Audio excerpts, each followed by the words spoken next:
Assalamualaikum warahmatullahi wabarakatuh. Pemirsa channel Salesman Partikelir yang dirahmati Allah. Di kesempatan kali ini kami akan menyajikan kisah-kisah singkat sahabat Nabi Muhammad SAW yang telah meneruskan perjuangan baginda Rasul mensiarkan agama Islam. Semoga kisah-kisah yang kami sajikan dapat menjadi inspirasi, penguat iman dan bermanfaat bagi kita semua. Amin. Selamat menyaksikan. Sahabat Nabi yang memakan bangkai. Pada zaman dahulu di masa Nabi Muhammad SAW, sekelompok sahabat menemukan seekor ikan paus besar tergeletak mati di bibir pantai. Para sahabat saat itu ragu, apakah boleh ikan itu dimakan. Apalagi, bekal mereka tidak cukup dalam sebuah perjalanan yang ditugaskan Rasulullah.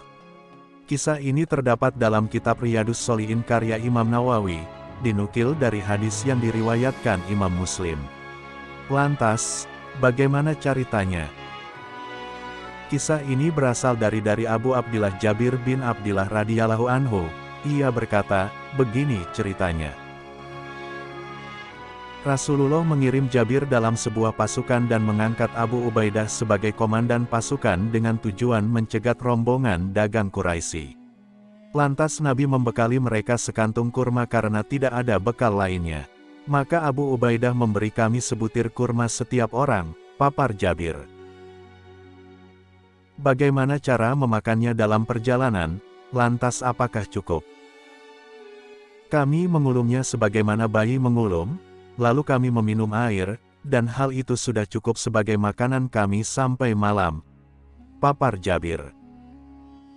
Kami memukuli daun habat, daun dari sebuah pohon yang biasa dimakan oleh unta, dengan tongkat kami, lalu kami basahi dengan air, kemudian kami makan. Sambungnya. Jabir dan pasukan lantas berjalan di pantai, lalu terlempar hingga ke bibir pantai dan menemukan seekor ikan, seperti gunungan pasir yang tebal. Kami mendatanginya, ternyata ia adalah hewan yang disebut ikan paus. Kata Jabir. Abu Ubaidah berkata, ini adalah bangkai. Ah, tidak, kita adalah pasukan yang diutus oleh Rasulullah dan kita berada di jalan Allah Subhanahu wa Ta'ala. Kalian dalam kondisi terdesak, maka makanlah. Jabir cerita, ia memakannya selama sebulan penuh, padahal ia tidak sendiri, adalah 300 orang. Sehingga kami menjadi gemuk, paparnya. Saya telah melihat kami menciduk minyak dari kelopak matanya dengan guci dan kami memotong daging dari badannya potongan-potongan seukuran sapi. Tambahnya. Abu Ubaidah telah memerintahkan 13 orang untuk duduk di atas kelopak mata ikan itu. Ia juga mengambil salah satu tulang rusuknya dan menegakkannya.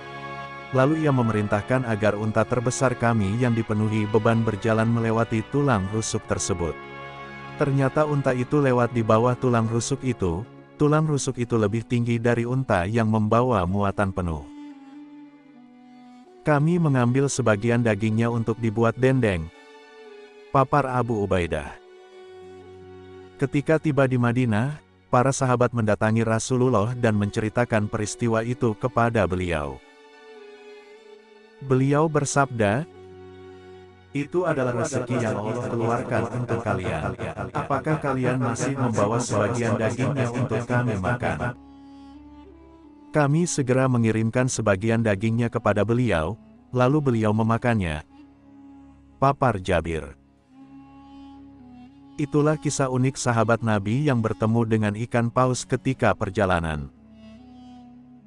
Rasulullah pun ikut memakannya dan menyebutnya sebagai rezeki. Ikan paus itu sendiri sudah mati saat ditemukan atau bisa disebut juga sudah menjadi bangkai. Wallahu a'lam. Demikian kisah sahabat Nabi yang dapat kami sajikan untuk kali ini. Jika Anda menyukai konten seperti ini, silahkan like, komen dan subscribe channel Salesman Partikelir. Jangan lupa share atau bagikan ke teman-teman Anda, supaya mereka juga bisa menikmati konten dari kami. Semoga dapat bertemu di lain kesempatan. Akhirul kalam. Wassalamualaikum warahmatullahi wabarakatuh.